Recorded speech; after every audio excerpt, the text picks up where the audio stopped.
Oi, gente, a gente tá comendo a comida ruim da Luísa. 5h11 da tarde.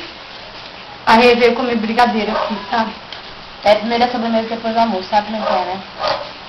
Tá ruim. O Luísa não sabe fazer, daqui dá pra rebocar a parede.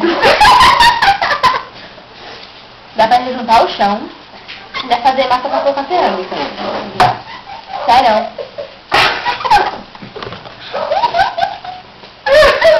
Vem cá, Léo.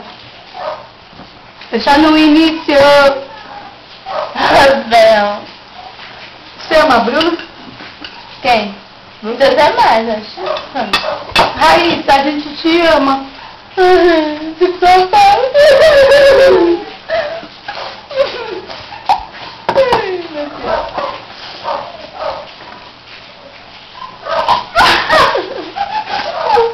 Oi, Léo.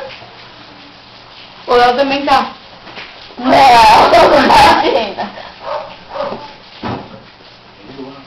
Nojento. Coloca a câmera. A câmera coloca, ó, um copo com uma Coca-Cola.